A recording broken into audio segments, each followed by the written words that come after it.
Manufacturing किसी भी देश के लिए बहुत अहम होती है, खासकर शुरू में जब उसको प्रोडक्टिविटी लीप चाहिए होती है। प्रोडक्टिविटी तब बढ़ती है जब आप अपनी इकोनॉमी में मैन्युफैक्चरिंग बढ़ाएं। अमेरिका में तो कम्युनिटी कॉलेज इसीलिए शुरू किए गए कि अर्न एंड लर्न, कि आप कमा भी सकें और काम भी कर सकें। K11 क्या है? K11 is a academy. Trainers जो है, ये जिम ट्रेनर्स, उनकी पढ़ाई वहाँ होती है।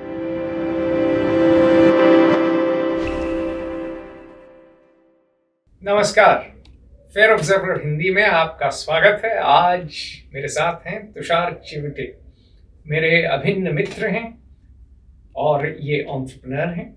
अपना इन्होंने बिजनेस शुरू किया है और बिजनेस है इनका मैन्युफैक्चरिंग में।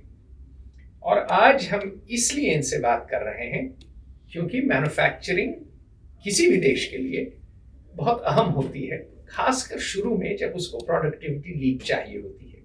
इस पे मेरा एक लेख है, वो लेख मैंने नासिर खिलजी से बहुत बात करके लिखा था। उसमें डैनी रॉड्रिक का वो लेख है, जो कि हार्वर्ड के एक इकोनॉमिस्ट हैं, जिन्होंने कहा कि प्रोडक्टिविटी तब बढ़ती है जब आप अपनी इकोनॉमी में मैन्युफैक्चरिंग बढ़ाएं।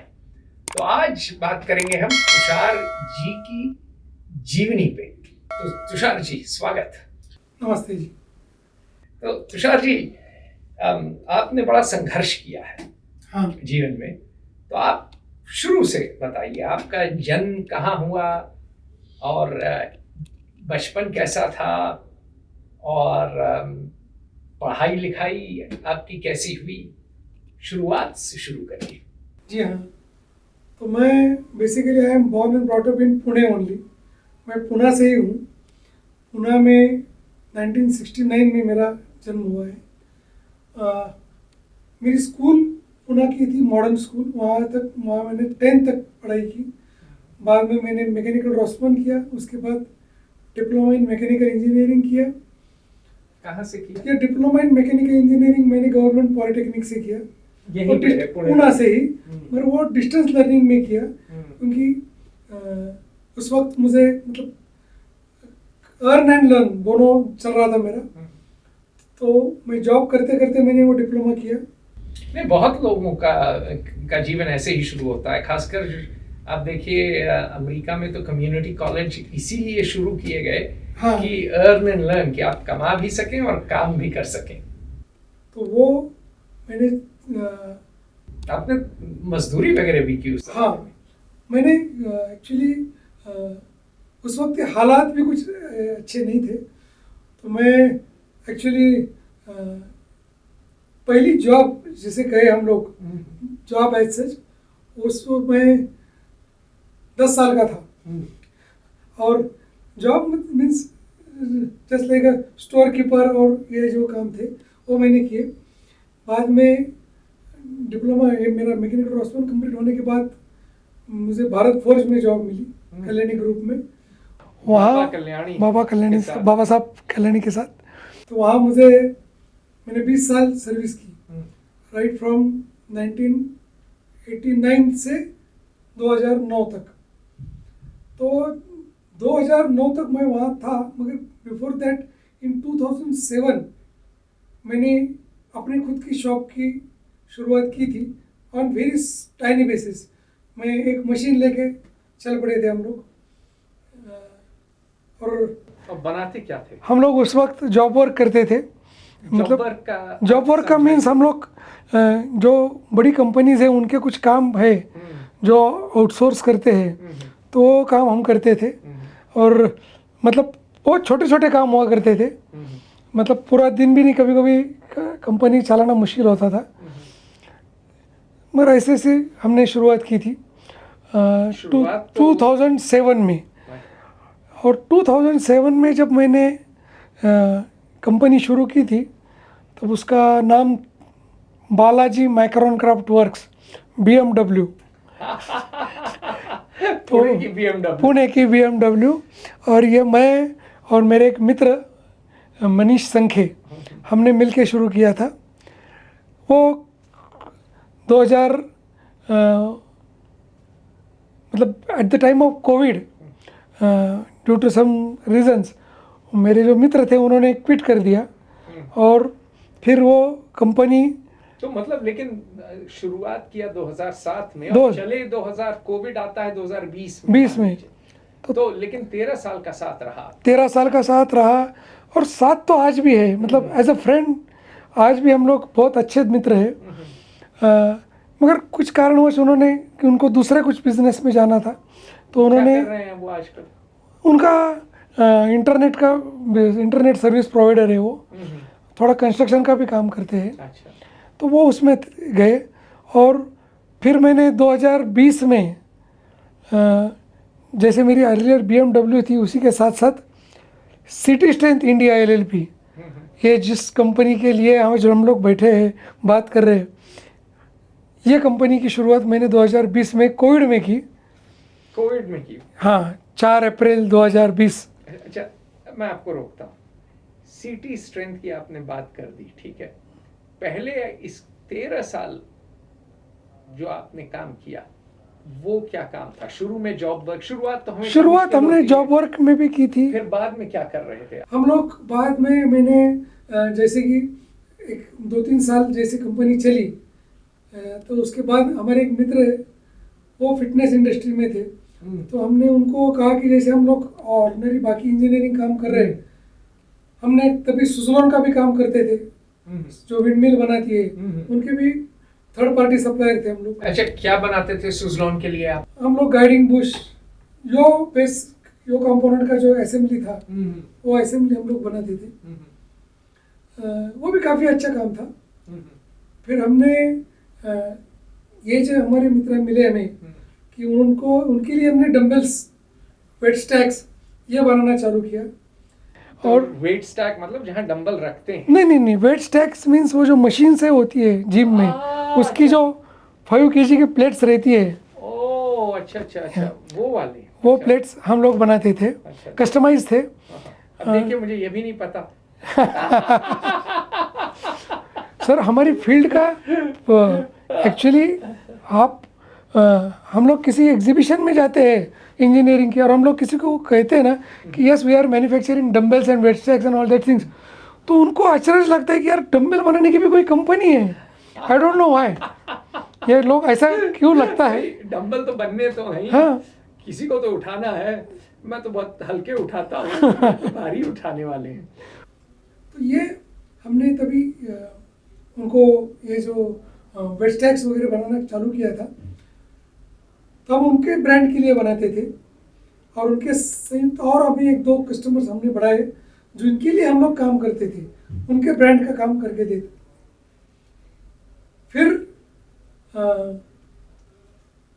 One fine day we met late Kaizad Kapadia sir, K11 के जो फाउंडर थे, आज दुर्भाग्यवश वो नहीं है, पर K11 क्या है? K11 इज अ एकेडमी, जहाँ K11 एकेडमी है, जहाँ ट्रेनर्स जो है, हाँ जो जिम ट्रेनर्स, हाँ, वहाँ उनकी पढ़ाई वहाँ होती है, उन्हें वहाँ ट्रेनिंग मिलती है। अच्छा, तो ये ट्रेनिंग इंस्टीट्यूट है।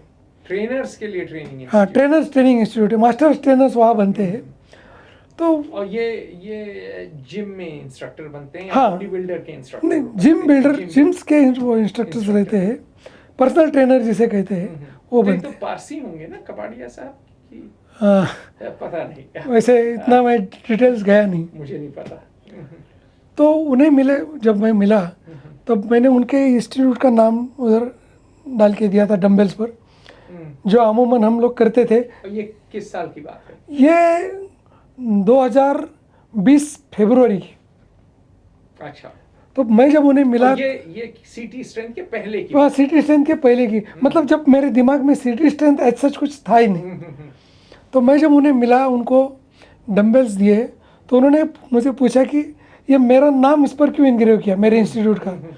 तो मैंने कहा सर आपको गिफ्ट देना था इसलिए मैंने इनग्रेव किया। तो लाइक गिफ्ट तो मिल गया, ओके व्हाट नेक्स्ट। तो मैं समझा नहीं, तो मैं अगर आप इतना अच्छा प्रोडक्ट बनाते हो तो why don't you create your own brand. तो मैंने उनको कहा सर हाँ, मैं अपने नाम से भी बनाता हूँ, मेरी कंपनी का नाम बालाजी माइक्रोनक्राफ्ट वर्क्स है, तो मैं BMW नाम से डंबल्स बनाता हूँ। तो उन्होंने कहा कि BMW कहने से सामने क्या आएगा, ऑब्वियसली डंबल्स नहीं आएंगे। तो तुम ऐसा कुछ तो नाम दे दो जिससे कि पता चले कि ये स्ट्रेंथ रिलेटेड कुछ तो है।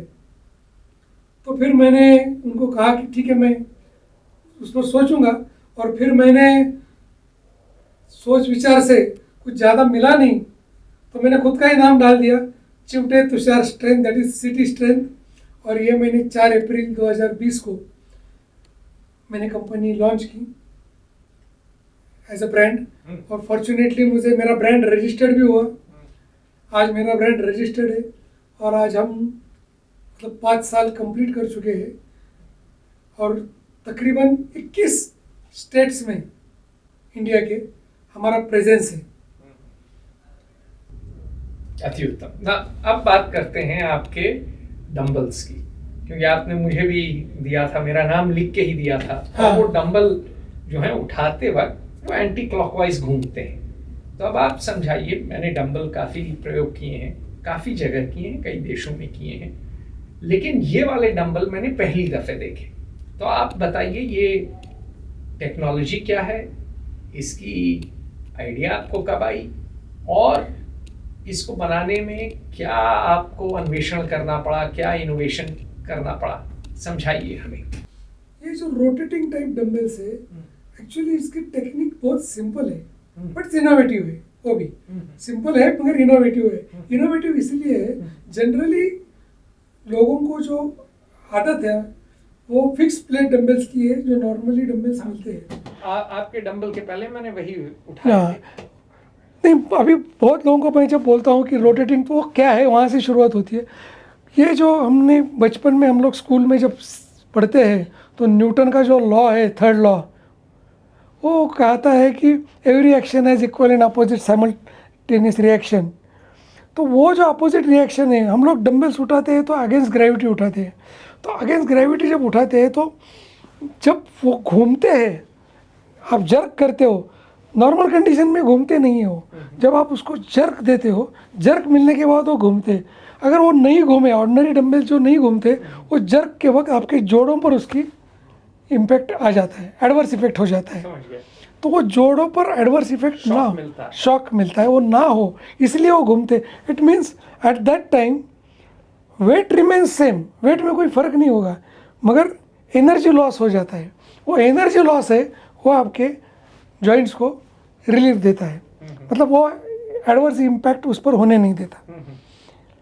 और उसमें जो हम लोग बुश यूज़ करते हैं तो वो काफ़ी प्रिसीजन में हम लोग मेंटेन करते हैं उसे, क्योंकि अर्लियर हमने जो काम किए हैं तो बेरिंग केज के भी हमने काम किए थे, जैसे मैंने आपको पता है BMW में हमने वो काम किए हैं। तो वो प्रिसीजन वर्क हमें इधर काम में आता है। जनरली लोगों का सोचना ये है कि यार डंबल है या वेट लिफ्टिंग है, उसमें क्या ये लगेगा, उठाना है तो ये, मगर it is not like that. नहीं, मेरे भी कई दोस्त बोले अरे क्या ज़रूरत है ऐसे डंबल की, मेरे पास जो है ठीक है। नहीं, वो मतलब वो जो हम लोग सोचते हैं कि इसकी ज़रूरत है नहीं, मगर एक्चुअली वो नहीं है। एडवांसमेंट इसके लिए ज़रूरी है कि आप नंबर ऑफ रिपीटेशन, जैसे जैसे वेट बढ़ता जाता है, 5-10 kg के लिए डंबल तक आप ये मत कीजिए। जैसे उसका वेट बढ़ता है, आपके नंबर ऑफ रिपीटेशंस कितने हो जाते हैं, एक बात में एक रिपीटेशन भी मायने रखता है। If you are lifting 50 kg dumbbells and if you are doing 1 repetition और 2 रिपीटेशंस, इंस्टेड ऑफ दैट, ये रोटेटिंग की वजह से अगर आपका एक रिपीटेशन में हम बढ़ोत दे सकते हैं ना, इट्स मतलब 1.5 टाइम्स आपकी ग्रोथ हो गई ना वर्कआउट में। चलिए लेकिन ये चैलेंज पे आते हैं, चुनौतियों पे आते हैं।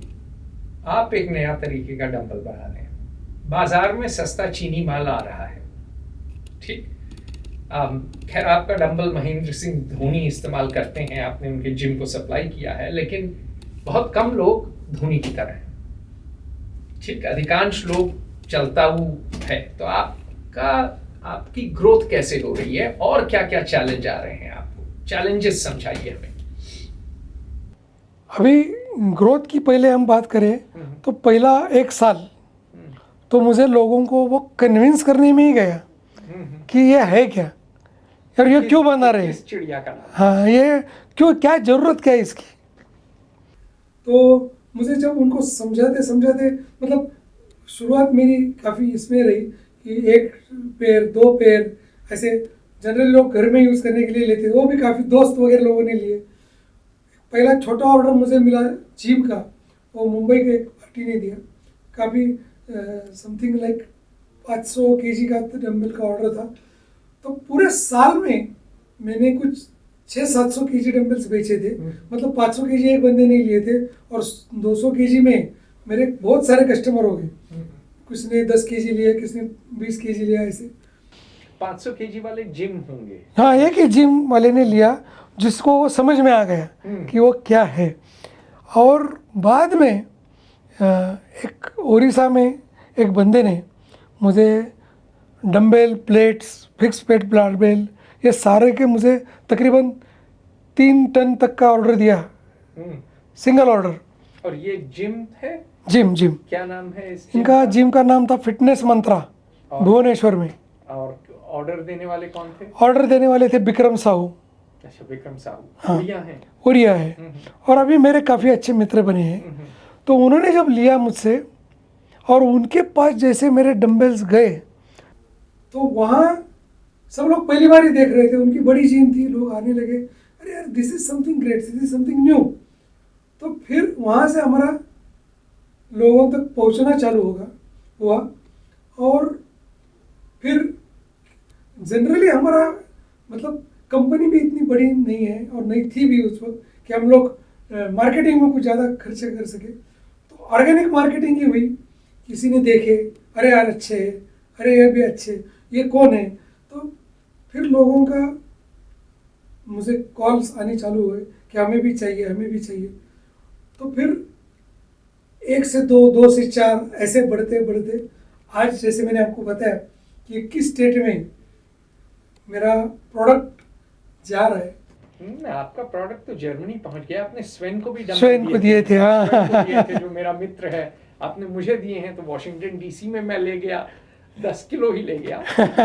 लेकिन आपका प्रोडक्ट पहुंचा उधर। जर्मनी और अमेरिका तो पहुंच चुका है अब। अमेरिका में मैं गया हूँ, अभी जर्मनी में नहीं गया, मगर मेरा प्रोडक्ट गया, प्रोडक्ट पहुंच हाँ, गया है। और ऐसे स्वेन अब पुणे से लौट के चले गए हैं जर्मनी में, हाँ, तो डब्बल लेके ही गए। हाँ, और मुझे मतलब ऐसे ये जर्मनी तो मतलब आउट ऑफ इंडिया की बात है, इंडिया में भी बहुत सारी ऐसी जगह है जहाँ मैं अभी तक गया नहीं हूँ मगर मेरे प्रोडक्ट गए हैं। जैसे कि बात अभी एक मज़े की बात है, गंगटोक हिंदुस्तान का आखिरी गाँव, वहाँ हमारे बारबेल है, ओलंपिक बारबेल, वहाँ मेरी गई है। तो वहाँ से एक बंदे ने मुझे फ़ोन किया था कि सर आपकी बारबेल हमारे पास है, तो गंगटोक। तो फिर मैंने गंगटोक कहाँ है वो मैंने मैप पर ढूंढा। गैंगटॉक में अगर आप को जाना है अवश्य जाइए, बड़ी सुंदर जगह है। और वहाँ मेरा एक मित्र है, वो आईपीएस अफसर है, 1996 बैच का, विचल। वो सुपर फिट आदमी है। अच्छा। बल्कि वो एसपीजी में था, स्पेशल प्रोटेक्शन ग्रुप में, और स्मॉल आर्म्स के बारे में वो जितना जानता है इस देश में कोई और नहीं जानता है। बड़ा सुलझा हुआ आदमी है, साधु आदमी है। अच्छा। मतलब बलिष्ठ साधु। बलिष्ठ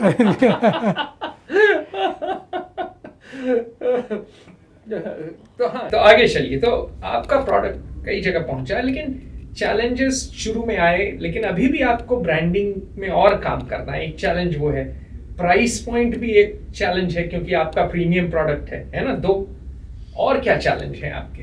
क्या वर्किंग कैपिटल है? क्या क्या चैलेंज? अभी यहाँ तक जो मतलब फिटनेस इंडस्ट्री एज सच हम लोग सिर्फ बोलते हैं कि फिटनेस इंडस्ट्री, बट ये जैसे अर्लियर फिल्म इंडस्ट्री हुआ करती थी, कोई इंडस्ट्री नहीं थी वो, वैसे अभी फिटनेस इंडस्ट्री है। एक्चुअली आप अगर देखें तो fitness is a basic necessity of her human being की। अरे व्यायाम करेंगे तो बीमार कम पड़ेंगे, हाँ, सीधी सी बात है। ये कोई रॉकेट साइंस तो है नहीं है। मगर दुर्भाग्यवश होता यह है कि आज भी जिम में जाना लोगों को मतलब अगर आप पर्टिकुलरली अगर हम पूना की बात करें तो पूना में आपको number of street food vendors या जितने मिलेंगे उसी प्रोपोर्शनेट में मेडिकल शॉप्स मिलेंगे। आई एम नॉट कोरिलेट नहीं कर रहा हूँ मैं उसे, पर एक सिंपल सी बात बोल रहा हूँ। और उसकी तुलना में जिम्स नहीं मिलेंगी। और तो मार्केट साइज ही इतना बड़ा नहीं है, आप ये कह रहे हैं। एक्चुअली मार्केट साइज की बात करें तो अभी इसके लिए मार्केट के लिए जरूरी क्या है? लोग है, तो लोग तो हमारे पास बहुत है, मगर जिम जाकर मार्केट साइज बहुत बड़ा नहीं है फिटनेस इंडस्ट्री का, क्योंकि लोग स्ट्रीट फूड ज्यादा खा रहे हैं और जिम कम जा रहे हैं। नहीं, स्ट्रीट फूड को मैं वो नहीं बोलना चाहता, मगर लोगों को जो मतलब फिटनेस की जो सोच है ना कि नहीं, आज भी लोग कुछ फंडामेंटल जो है ना वो क्लियर नहीं है आज। उससे नहीं, मैं आपको क्या फर्क पड़ा? मैं आपको एक सिंपल बात बोलता हूँ। आज भी लोगों को यह लगता है कि अगर आप किसी को पूछो किसी को कि आप एक्सरसाइज क्या करते हो, एक्सरसाइज के लिए क्या करते हो, तो 10 में से 7 लोग आपको ये आंसर करें हम लोग घूमने जाते हैं। एक्चुअली चलना इज ए एक्टिविटी, वो एक्सरसाइज नहीं है। Weight lifting is a exercise. Weight lifting बहुत जरूरी है आपकी मसल मास के लिए, खासकर महिलाओं के लिए, सभी महिलाओं के लिए, लेकिन महिलाओं के लिए तो खासकर क्योंकि उनकी बोन डेंसिटी कम रहती है टाइम के साथ, तो इसलिए वेट्स करना तो उनके लिए अति आवश्यक है जब उनकी उम्र होती है। हाँ, और ये लोग मतलब वैसे कहे तो इंडिया का मार्केट फिटनेस इंडस्ट्री के लिए बहुत बड़ा होना है, जरूरी है और है, और इतना गवर्नमेंट की तरफ से ना किसी मीडिया की तरफ से भी उसको कोई प्रमोशन नहीं मिलता। मान लो अभी रास्ते पर हर रोज हजारों आदमी मरते हैं, उसकी कोई ज़्यादा न्यूज़ नहीं होगी।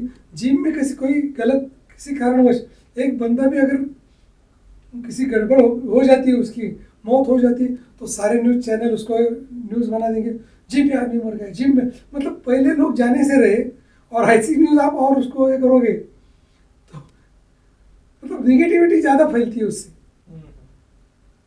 तो डिमांड उतनी नहीं है जितनी होनी चाहिए, एक ये हुआ। दूसरा चैलेंज क्या है आपको? पर्टिकुलरली प्रोडक्ट में हम लोग इंडियन मैन्युफैक्चरिंग को ज़्यादा बढ़ावा नहीं मिल रहा है।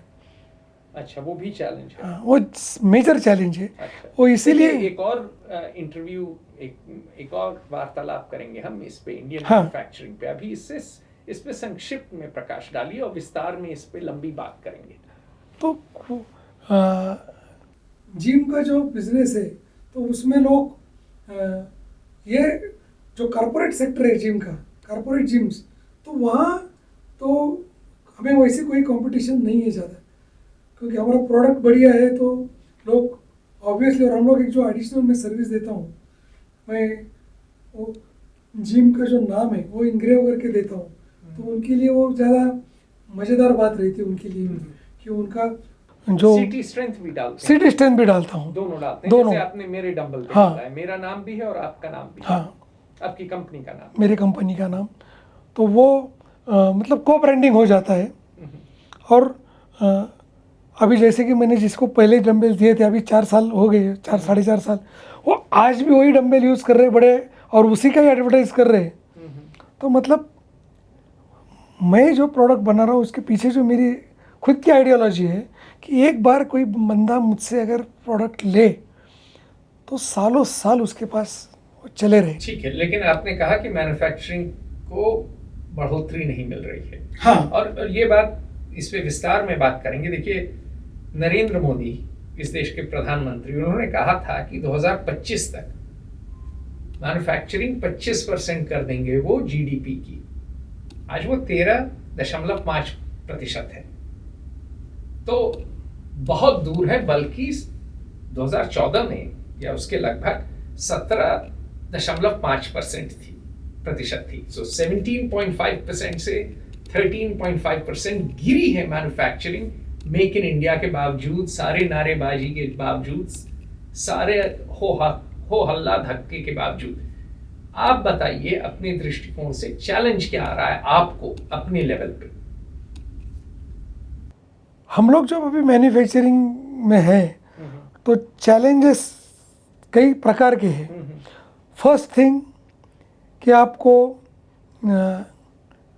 लेबर जो है, स्किल्ड लेबर, नहीं मिल रहा। वो नहीं मिलते हैं। ये मैंने बहुत पर्टिकुलरली लोगों से सुना है। नहीं, ये अभी पर्टिकुलरली जो कोर इंडस्ट्रीज है, जैसे मशीनिंग शॉप, तो वहाँ मतलब एज कंपेयर टू ये जो अभी क्या कहे आप इसे, जोमेटो स्विगी जो टाइप के जॉब है लोगों के लिए, तो उसको लेबोरियस लगते हैं हमारे काम, जो कि है नहीं एक्चुअली। और तो हाथ काले करने में ज़्यादा लोग रुचि नहीं रख रहे हैं अभी, तो इस एक दिक्कत आ रही एक दिक्कत है। दूसरी दिक्कत यह है कि जो बेसिक इन्वेस्टमेंट है मैन्युफैक्चरिंग के लिए जाने के लिए, मशीनरी एंड ऑल, तो वो हेवी है। तीसरी चीज़ तो land cost, capital, access to capital नहीं है। हाँ। कैपिटल स्टार्व्ड हैं आप, कैपिटल के भूखे हैं। तीसरी चीज़ है लैंड कॉस्ट। अभी आप पूना की अगर बात करें तो यहाँ इंडस्ट्री के लिए लैंड खरीदना तो मतलब इम्पॉसिबल है, रेंट पर भी लेना या लीज पर लेना भी काफ़ी कॉस्टिंग उसका बहुत हेवी है, जो ऑब्वियसली हमारे प्रोडक्ट पर ऐड होगा। करेक्ट, बिल्कुल। चौथी चीज़ है पावर, इलेक्ट्रिसिटी। अभी महाराष्ट्र में तो सबसे महंगी मिलती है देश में। हाँ, देश की सबसे महंगी पावर महाराष्ट्र में है। वाह, तो मैन्युफैक्चरिंग का तो सबसे बड़ा स्टेट महाराष्ट्र। मैन्युफैक्चरिंग का सबसे बड़ा स्टेट भी है और पावर भी सबसे ज़्यादा महंगा तो इधर धीरे ही। धीरे फिर मैन्युफैक्चरिंग जाएगी यहाँ से वहाँ जाएगी जहाँ सस्ता है। नहीं, अभी मैन्युफैक्चरिंग जहाँ भी महंगाई ज़्यादा हो जाती है वहाँ से हट के जाती है, ये तो ऑब्वियसली अभी मतलब पहले पूना के जिस एरिया में कंपनीज हुआ करती थी वहाँ से वो अभी जैसे जैसे ये बन रहे हैं, मतलब हाउसिंग कॉम्प्लेक्स नज़दीक आते हैं तो कंपनी उठ के दूर निकलने जाती है। तो अभी यहाँ हमारे यहाँ भी काफ़ी शिफ्टिंग होने चालू हुआ है। तो महाराष्ट्र से फिर वो तमिलनाडु जा सकते हैं, कोयम्बटूर जा सकते हैं, और भी कई जगह जा सकते हैं। नहीं, ये तो बड़े कंपनी की बात हो गई। छोटे हमारे जैसे छोटे कंपनी के कोई जा नहीं सकते। तो लेकिन पावर महंगा है, सबसे महंगा पावर महंगा है। चलिए, ये चार चीज़ें मेजर है और आई डोंट नो उसे कहना चाहिए नहीं कहना चाहिए, मगर कहिए, दिल खोल के कहिए। जीएसटी का जो स्ट्रक्चर है हाँ, वो बड़ा कमर तोड़ है हमारे लिए। ये तो आज ही मेरे अभिन्न मित्र ने कहा कि नया रूल आया है कि जीएसटी, अब जो एक नया रूल आ गया है कि आपको जीएसटी 4 स्टेट में डिवाइड करके देना होगा जहाँ पे आप बेच रहे हैं वहाँ। तो इसने बोला कि जीएसटी बिल्कुल ही आइडिया अच्छी है, लेकिन इम्प्लीमेंटेशन इतना घटिया है कि छोटे बिजनेस की तो कमर तोड़ दी है। बहुत अब आप बताइए क्यों? इस पे लंबा बात करेंगे, संक्षिप्त में बताइए 1-2 वाक्य में जीएसटी से क्या दिक्कत है? हमारे बिजनेस में कई बार थोड़ा क्रेडिट पर भी काम चलता है। बिल्कुल। अभी हम लोग बिल बनाते हैं, उसका हमने बिल बना के दे दिया उसे, तो 18% लग गए। और उसने हमें बिल नहीं दिया या दिया, जो भी है, in every aspect we have to pay 18% to government. तो हमको तो मान लीजिए मैंने 30 तारीख को बिल बनाया उसका और उसने मुझसे 1 महीने का क्रेडिट लिया है, तो वो मुझे अगले महीने की 30 तारीख को बिल देगा, मगर जबकि मुझे 20 तारीख को ही उसको पैसे देने हैं गवर्नमेंट को 18%। तो आपके कैश फ्लो पे तो बहुत बड़ी हिट है। हाँ, आपका वर्किंग कैपिटल रिक्वायरमेंट बढ़ गया ऑब्वियसली। तो ये हैं 5 कारण। तो चलिए, आपने चैलेंजेस बताए, अब आप ये बताइए कि अपनी मैन्युफैक्चरिंग आप कर रहे हैं, अपनी कंपनी, आप इंडस्ट्री में आए हैं, बहुत कम लोग आते हैं, बड़े हिम्मती हैं आप।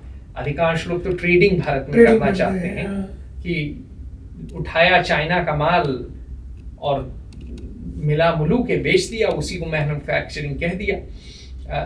तो एडवांटेज और डिसएडवांटेज क्या है?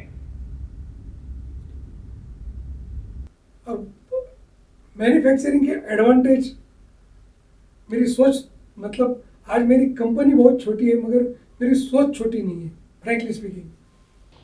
नहीं, इसीलिए तो मैं आपका इतना आदर करता हूँ, आप बड़ा सोचते हैं और आपको अपने प्रोडक्ट पे बड़ा नाज है और अच्छा प्रोडक्ट बनाते भी हैं। मैं हम लोग जब अपना ब्रांड बनाते हैं ना, अभी 5 साल पहले मैंने जब ये सिटी स्ट्रेंथ ब्रांड बनाया तो मेरे एक मित्र है, तो उनको मैंने कहा था कि एक दिन देखो इंडिया में मेरा पूरा ब्रांड रहेगा, मेरे हर जिम में मेरा मटेरियल जाएगा। तो हंसी मजाक में थोड़ा उन्होंने कहा था कि हाँ ऐसे ही होगा, हम लोग भी तुम्हारा ही नाम देख के लेंगे, थोड़ी ऐसे मजाक हुआ था मेरा। मगर आज मेरे लिए बहुत प्राउड मोमेंट है कि इंडिया का 10 टाइम्स मिस्टर इंडिया जो बना मिस्टर सुहास खामकर, उन्होंने जब खुद की बड़ी जिम डालने की सोची तो मुंबई में उनकी जो जिम है उसमें सारे डंबल सारे बारबेल्स मेरे हैं। अभी उड़ीसा में एक और एक बड़ी जिम बनी, कुछ 8-10 हज़ार स्क्वायर फीट की जिम बनी है, उन्होंने भी बहुत बड़े बड़े मशीन्स डाले अच्छी जगह से, मगर डंबल्स प्लेट बारबेल वो मुझसे लिए। उड़ीसा से आपका लगता है उड़ीसा में मेरे 10-12 जिम से पिछले जन्म का रिश्ता है। हाँ, मेरे जो विक्रम साहू है उन्होंने मुझे कहा था कि तुषार भाई आप उड़ीसा के कुछ तो ऐसे मतलब पिछले जन्म का आपका कोई रिश्ता रहेगा तभी आप इधर इतने हो गए हो, क्योंकि उड़ीसा में मेरे 10-12 जिम है, पंजाब में भी है, दिल्ली में है, महाराष्ट्र में अभी तो 15-16 जिम्स में मेरे मटेरियल है, काफ़ी जगह गया आज। और तो एडवांटेज बताइए, मुझे एडवांटेज ये है मेरा कि एडवांटेज अपना ब्रांड है। मेरे लिए एडवांटेज ये है कि जब कोई उनके इधर मेरा नाम ब्रैकेट में डंबल वाला ऐसे लिखते सिटी स्ट्रेंथ। अभी मैंने एक आदमी के साथ एक चिवटे से आप अपना नाम कर लीजिए, तुषार चिवटे डंबल वाला। डंबल नहीं, पहले पारसी तो यही करते पारसी, थे ना, हाँ, दारू पारसी जी वाला, है। दही वाला। अभी मैंने एक बॉडी शो में मैं गया था तो वहाँ किसी ने मेरे साथ फ़ोटो खिंचवाई और उन्होंने इंस्टाग्राम पर वो फ़ोटो रखी थी, तो मेरे सामने उन्होंने लिखा था सिटी स्ट्रेंथ और उन्होंने बाद में अपना नाम लिखा था कि मैं और सिटी स्ट्रेंथ। तो ये जब एक प्राउड फीलिंग आती है कि अपना प्राइड है कि यार मेरा ब्रांड तो है, एडवांटेज आप कि मेरा ब्रांड है। मजेदार भी बात आपने ये नहीं कही, पैसे की बात नहीं की, मजेदार बात आपने क्या की है कि प्राइड की, गर्व की बात की, कि आज कोई चीज बनाने में जो आपको संतुष्टि आई और जो गर्व की अनुभूति हुई उसकी आप बात कर रहे हैं। दूसरी बात मैं आपको बोलता हूँ, अभी एक पिछले 2-3 महीने में 2 चाइनीज़ मैन्युफैक्चरर्स ने मुझे कांटेक्ट किया है कि आप मशीन्स बनाते हो क्या? तो मैंने कहा मैं मशीन नहीं बनाता, मैं सिर्फ ये 6-7 आइटम है जो फ्री वेट्स वो बनाता हूँ। तो उन्होंने कहा कि हम आपको मशीन्स बनवा के देंगे आप आपके ब्रांड से, तो आप इधर बेचिए। कहाँ? इंडिया में बेचिए। अच्छा। हम चाइना से आपको बना के देंगे। तो मैंने उनको मना कर दिया कि नहीं, मैं नहीं कर सकता।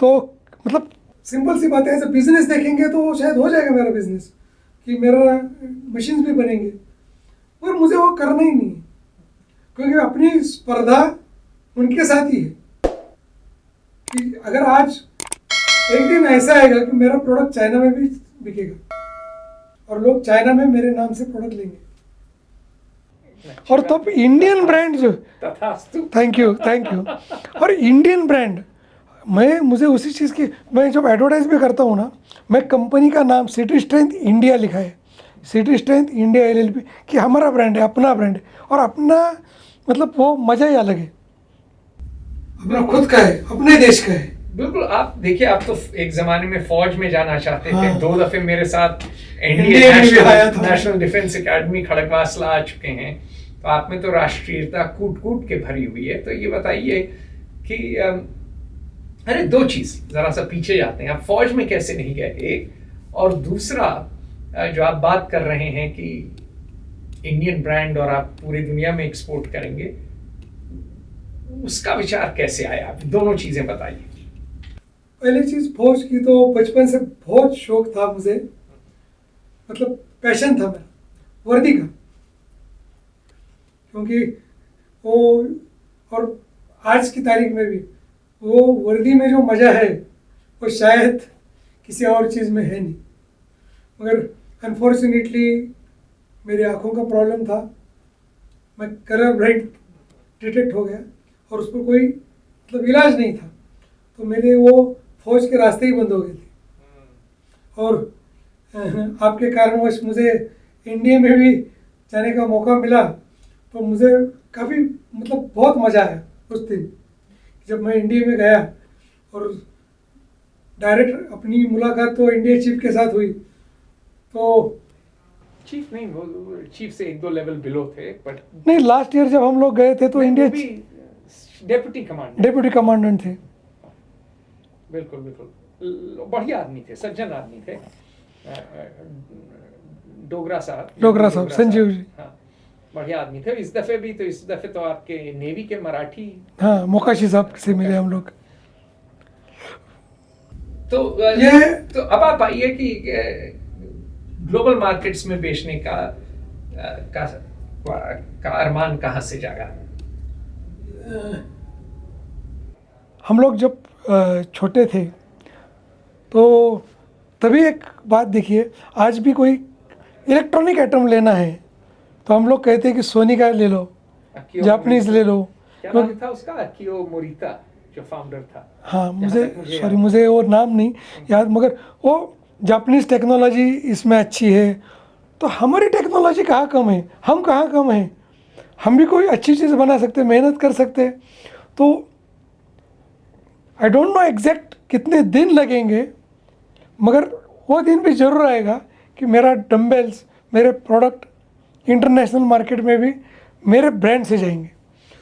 चलिए, तो आपने एडवांटेज की बात की, एक चीज़ आपने कहा बनाने की संतुष्टि, दूसरा गर्व की अनुभूति, तीसरा आपने कहा कि इतने लोग प्रयोग करते हैं वो, तो ये सब एडवांटेज है और अपना प्रोडक्ट है, एक अपनापन है, हाँ, एक रचनात्मक संतोष है। अगर आप मतलब इन अदर वर्ड अगर कहे कि मैंने मेरे क्लाइंट्स को कहा था कि मेरी डम्बल जब किसी अच्छी बड़ी जिम में जाती है तो अगर किसी पिता को उसकी पुत्री किसी अच्छे घर में जाने के बाद जो खुशी मिलती है वो खुशी मैं महसूस करता हूँ।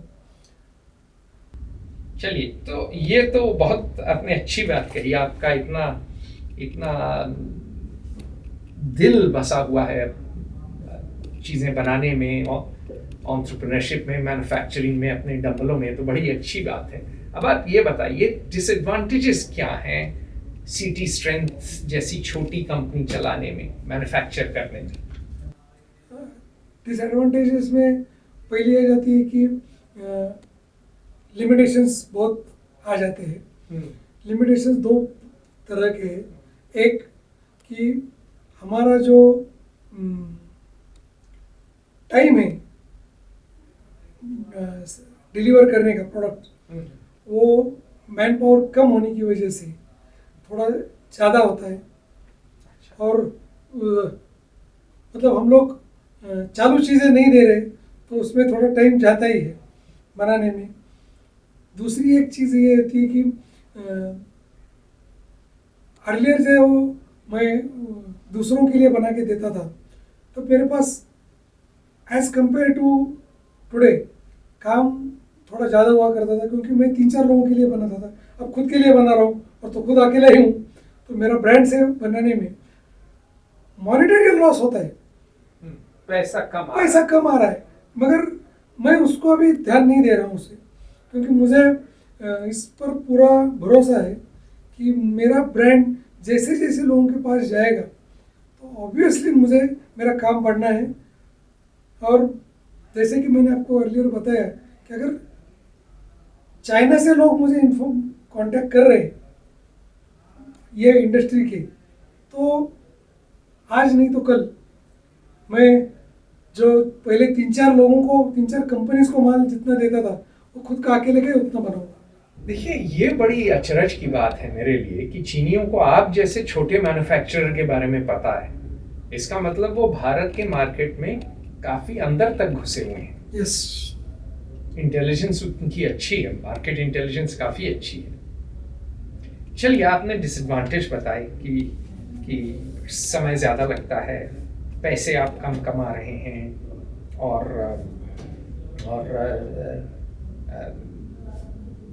ब्रांड इस्टेब्लिश करने में मेहनत लग रही है, ये सब चीज़ें। अब आप मुझे ये बताइए कि आज का जो आपका स्टेटस क्या है, कितना टर्नओवर है, कितने टन आप डंबल बनाते हैं? पहले साल तो आपने 500 केजी बनाए थे, और आप अपना ब्रांड, आपने कहा दुनिया भर डंबल में नंबर 1 ब्रांड बनाना चाहते हैं आप। आपके जैसे डंबल इस समय तो दुनिया में, भारत में तो कोई नहीं बना रहा, कोई नहीं बना, और दुनिया में कितने लोग बना रहे हैं? Not exact same, but that type of dumbbells शायद एक कंपनी है जो बना रही है, वो शायद जर्मनी में है। शायद जर्मनी में। अच्छा, अति उत्तम। तो चलिए, एक कंपेटिटर है आपका जर्मनी में, आपको कॉस्ट एडवांटेज उससे तो होगी ऑब्वियसली, हमारे से आधे से कम कीमत में हम लोग। बिल्कुल। तो अब आप ये बताइए, आपका लॉन्ग टर्म, आप ये बताइए कि भाई, मैंने आपसे कहा कि करंट स्टेटस क्या है, अचीवमेंट्स और करंट स्टेटस, और आप मुझे लॉन्ग टर्म गोल भी बताइए अपना। आपने बताया है, लेकिन थोड़ा और विस्तार में बताइए। अभी इंडियन मार्केट की अगर सोचो तो इंडियन मार्केट में ही इतना पोटेंशियल है। आपका अभी करंट स्टेटस बताइए, मार्केट की बात बाद में। पहले आप पहले साल 500 किलो डंबल बनाए, आज कितना बना रहे हैं? आज हम लोग डंबल्स और प्लेट्स सब मिलके लास्ट ईयर का मैंने 25 टन बनाया है। लास्ट ईयर मतलब फाइनेंशियल ईयर? अभी फाइनेंशियल ईयर जो 31 मार्च को का जो फाइनेंशियल ईयर 1 अप्रैल से शुरू होके 31 मार्च खत्म होता है, उसमें कितना? 25 टन्स। अच्छा, 25 टन, 25,000 किलो। ठीक। और टर्नओवर कितना हो गया इसका? मेरा टर्नओवर अराउंड 1.25 CR तक हुआ है। बधाई हो। तो इसको जो है पोटेंशियल, अब आप बताइए, ये तो आपका करंट स्टेटस हो गया। अब आप बताइए कि आपका विजन क्या है, कितना टर्नओवर इसको ले जाना चाहते हैं, लॉन्ग टर्म विजन क्या है, ब्रांड क्या आपका किस तरह और कहाँ बढ़ाना चाहते हैं? मेरा इंडियन मतलब जो फिटनेस इंडस्ट्री है, अगर वहाँ मेरे आगे के 3-4 साल में हम लोग जिस तरह से अभी जा रहे हैं, क्योंकि 500 से 0 से 500 जाने में मुझे 1 साल लगा।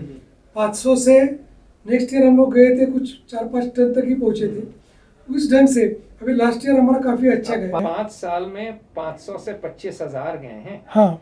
तो अगर मैं मोटा मोटी गणित भी करूं तो आप 50 गुना बढ़े हैं। हाँ। साल में काफी बड़ा आंकड़ा है साहब, बधाई हो। धन्यवाद। तो इसको आप 50 गुना और बढ़ाना चाहते हैं 5 साल में? ऑब्वियसली। ठीक, तब तो आप बड़े आसामी बन जाएंगे। मोटे आसामी। मोटे आसामी बनेंगे, पर मुझे उसमें ज़्यादा, मैं इन टर्म्स ऑफ मनी मैं नहीं ज़्यादा सोच रहा हूँ। समझ गया, लेकिन आप टर्नओवर इसको 25,000 से और 50 गुना कर दें तो हो गया 100, मतलब काफ़ी हो गया। ठीक है, तब तो हो गया 1 लाख, अरे हो गया 12 करोड़ 50 लाख टन, है ना? मैं गलत कर रहा हूँ? नहीं, तो उसमें जो है, मैं बारबेल्स वगैरह भी बनाता हूँ ना, तो वो सारा अभी जो टर्नओवर आपको पता है उसमें बारबेल्स भी आते हैं। हाँ, तो लेकिन टोटल, क्योंकि मैं आजकल अमेरिका काफ़ी रह रहा हूँ, तो टोटल आपका हो जाएगा 1,250,000 आप ले आना चाहते हैं टन। इन टर्म्स ऑफ नहीं, हम लोग अगर टन्स में बात करेंगे ना, तो वो सिर्फ आप डंबल और प्लेट की बात कर रहे हैं, पैसे की जब कैलकुलेट करते हैं। किलो की बात कर रहे हैं। हाँ। पैसे की मैं बात नहीं कर रहा। हाँ। अभी मैं, आपने कहा कि 25 टन। हाँ। 25 टन को 50 गुना अगर किया, माफ करिए, 50 गुना तो मतलब 5 साल में नहीं होगा। 50 नहीं होगा तो कितना होगा? 10 गुना हो जाएगा। 10 गुना होगा तो 250 टन। 250 टन। चलिए, मैं बिना बात के गणित करने लगा। तो और किन देशों में आप एक्सपोर्ट करना चाहेंगे? आप पहला टारगेट क्या है आपका? अभी हमारी थोड़ी बात चल रही है, बहुत नेबरिंग कंट्रीज जो है छोटी छोटी है, उसमें नेपाल भूटान में एक बंदे के साथ मेरी बात चली थी। भूटान के राजा और मैं ऑक्सफोर्ड में साथ थे एक जमाने में। अब संपर्क टूट गया, क्योंकि अब तो राजा बन गए, पर पर वो भी फिट हुआ करते थे उस जमाने में। आप उनको जरा भेजिए डंबल। तो नेपाल में मैंने कांटेक्ट हुआ है मेरा। कहाँ? भूटान में एक जगह दिया है। और कहाँ? और ये जो गल्फ कंट्रीज़ है तो वहाँ, मगर मेरी वहाँ बात चल रही थी, सोहेल करके थे, उनके साथ मेरी बात चल रही थी, मगर मुझे तो किसी ने थोड़ा रेड झंडी दिखाई कि वहाँ थोड़ा बिजनेस करने के पहले थोड़ा ज़्यादा और अभ्यास करो, क्योंकि रिकवरी के लिए थोड़ा दिक्कत हो जाएगी, लोकल थोड़ा ये चाहिए आपको कनेक्शन। तो उस चक्कर में हम लोग है। समझ गए। यूएस, जर्मनी, जापान यहाँ भी नहीं? यूएस में अगर हमें मौका मिला तो बहुत अच्छी बात है, मगर आपके तो लड़का भी वहाँ पढ़ता है? मेरा लड़का नहीं, जॉब कर रहे हैं वो, पढ़ने अभी वो पढ़ा रहे हैं। तो वहाँ टैरिफ्स का थोड़ा अभी बड़े बड़े लोग उधर थक गए, तो नया आदमी उधर जाके कुछ कर रहा है, आज की तारीख में थोड़ी दिक्कत हो जाएगी। तो चलिए, लेकिन आप नेबरिंग कंट्री से शुरू कर रहे हैं, बढ़ाना चाहिए। आपने बता दिया आप चाहते हैं ग्लोबल ब्रांड, आपने बता दिया कि ये 250 टन 5 साल में ले आना चाहते हैं। उसको करने के लिए ये तो आपका गोल है, क्या स्ट्रैटेजी है, क्या 3 चीजों पे आप ध्यान दे रहे हैं? पहली चीज है क्वालिटी, जो आज तक हमने मेंटेन की है। आपने काम क्वालिटी कंट्रोल में ही किया था शुरू में, मुझे याद है। हाँ, 20 साल मैंने क्वालिटी कंट्रोल में ही किया था। तो प्रोडक्ट क्वालिटी पर, तो उसमें प्रोसेस पे बड़ा ध्यान देना, प्रोसेस पर है। और उसका जो वेट कैलिब्रेशन है, हम लोग जो डंबल से कोई वेट देते हैं, वेट प्लेट्स, तो कैलिब्रेटेड वेट मीन्स वो काफ़ी क्लोज टॉलरेंस में हम लोग मेंटेन करते हैं। मतलब कि अगर 50 किलो कहा तो 50 किलो ही होना चाहिए। हाँ, 50 किलो ही होना चाहिए। अमूमन एक 10-20 ग्राम का फर्क है। और जो 2 पैर, मतलब हम लोग पैर में दे रहे हैं, तो पैर का वेट भी सेम होना चाहिए, दोनों एक सरीके हो, इस पर ज़्यादा ध्यान देते हैं। दूसरा मेरे जो तो क्वालिटी कंट्रोल एक चीज़ है। दूसरी चीज़ है जो मतलब स्पेसिफिकली बिजनेस के लिए नहीं कर रहा हूँ मैं, मगर वो हो रही है, जो मेरी पहले से जो ये है कि मैं मेरे रिलेशंस का भी, एक बार किसी आदमी के साथ रिलेशन बन जाते हैं तो बन ही जाते हैं। व्यवहारिक आदमी हैं आप, तो आपका व्यवहार इतना अच्छा है और आपकी क्वालिटी अच्छी है, इसीलिए बन जाता है। आपका रिलेशनशिप बेस्ड बिजनेस है, कस्टमर रिलेशन मेरे बहुत अच्छे हैं, जो कि जापानी अच्छा करते हैं। अमेरिकी बिजनेस और जापानी और जर्मन बिजनेस में, मैंने अमेरिका में काम किया है और मैं तो वॉटन में MBA किया था, और मैंने एक चीज़ देखी थी कि अमेरिका में है कि ज़्यादातर है कि ट्रांजैक्शनल है, कि बेच दो फटाफट, एक दफ़े बेच दो, और फाइनेंस में खासकर। लेकिन जापानियों का और जर्मनी का मतलब धीरे धीरे काम होता है, लेकिन रिलेशनल है। वो कोशिश करते हैं कि वो आपको रेगुलर सप्लाई करें। हम लोग, जैसे मैंने आपको बताया कि जिसे मैंने एक लिस्ट है मेरे पास कि मैंने कितने लोग, जो भी मेरे कस्टमर है, उनको मैंने कब डंबल्स दिए या कुछ कौन सा प्रोडक्ट कब दिया। कस्टमर रिलेशंस पे ध्यान दें। कस्टमर रिलेशंस है। और अभी हम लोग थोड़ा मार्केटिंग में, डिजिटल मार्केटिंग में भी, और आखिरी चीज, तीसरी चीज डिजिटल मार्केटिंग में है। डिजिटल मार्केटिंग में आपके पास अच्छे लोग हैं, काम कर रहे हैं? अभी शुरुआत की है हमने हाल ही में। अच्छा, अति उत्तम, शुभकामनाएं आपको। तो कैपिटल की आपको कमी, आपने कहा, आ रही है और लेबर की आ रही है, उससे कैसे जूझ रहे हैं आप? अभी तो मेरी मतलब कैपिटल रेज करने के लिए इजीएस्ट वे हमारे जैसी छोटी कंपनी है उसके लिए लोन अगेंस्ट प्रॉपर्टी, अपने घर गिरवी रख दो और पैसा खड़ा करो। आपने वो किया है? यस। अच्छा, ठीक है। तो वैसे आपने कैपिटल लिया है। और लेबर कैसे, आप लेबर की जो कमी है उससे कैसे आप निजात पा रहे हैं? नहीं, वहाँ काफ़ी दिक्कत है। तो हम लोग मतलब, आप जो लेबर जिस आपके पास आता है, ट्रेन करते हैं, आप उसको रिटेन कर पाते हैं कि भाग जाता है? अभी जो मेरे साथ पहले से लोग हैं, मतलब 2007 में मैंने जब BMW शुरू की थी, तभी से कुछ लोग हैं जो है, मगर आज की तारीख में जो नए यूथ है उसमें एक मतलब चंचलता बहुत है कि आज यहाँ आए तो 2-4 दिन बाद किसी का और इधर क्या इधर क्या इधर क्या, और घूम फिर के महीने 2 महीने बाद फिर पहली जगह ही आते हैं। अच्छा। तो थोड़ा दिक्कत है, पर फॉर्चुनेटली जो मेरे पहले के लोग हैं, मतलब जब कंपनी छोटी थी तब से जो लोग हैं ना, वो आज भी मेरे साथ हैं। कितनी बड़ी टीम है आपकी? आज की तारीख में मतलब टोटल 15-16 लोग हैं। मगर इसको तो आपको अगर बढ़ाना है, 10 गुना करना है, तो कितने और लोग चाहिए? मैन्युफैक्चरिंग में मुझे 3 गुना लोग लगेंगे। अच्छा, तो आज 15-16 हैं, 48 लोग चाहिए। 48 लोग, 45 तो लोग लगेंगे ही लगेंगे। वो कहाँ से लाएंगे, क्योंकि बहुत बड़ा जंप आप करने की नहीं, अभी मुझे मतलब हम लोग कभी काम, जैसे बीच में मैंने आपको थोड़ा, मेरे पास काम ज़्यादा था और लेबर्स नहीं थे उतने, तो मैंने थोड़ा आउटसोर्स भी किया था।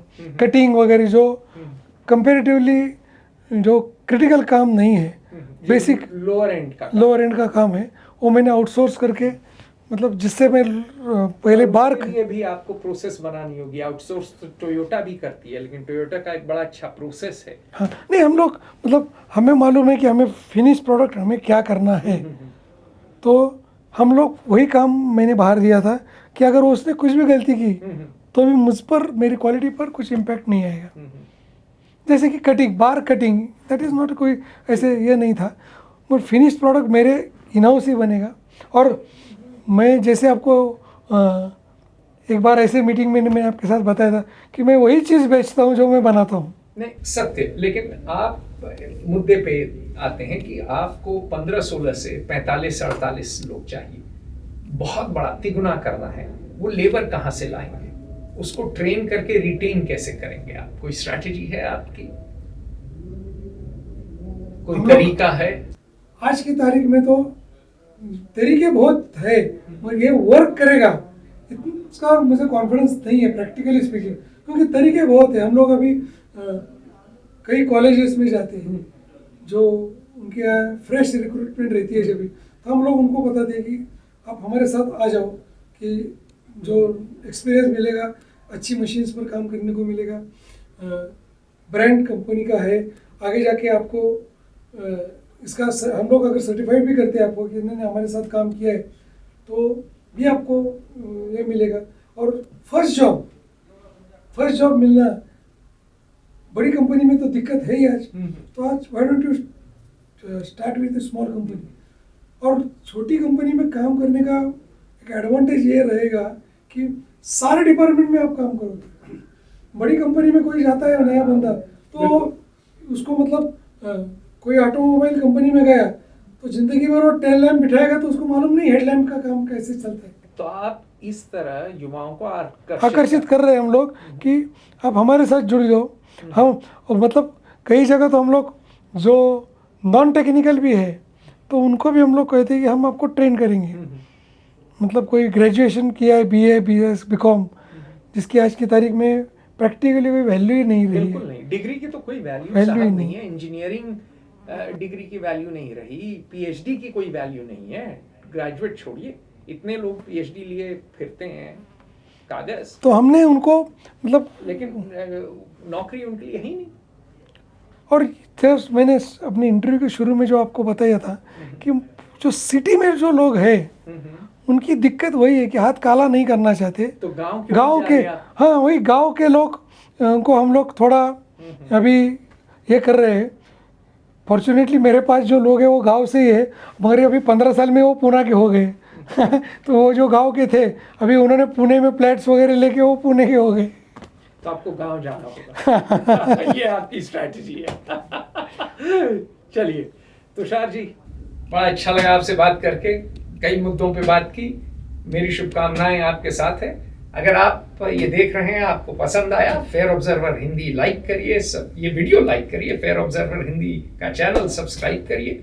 और तुषार जी दोबारा आएंगे और विस्तार में बात हम करेंगे मैन्युफैक्चरिंग की। बहुत बहुत धन्यवाद ये देखने के लिए। नमस्कार। नमस्कार।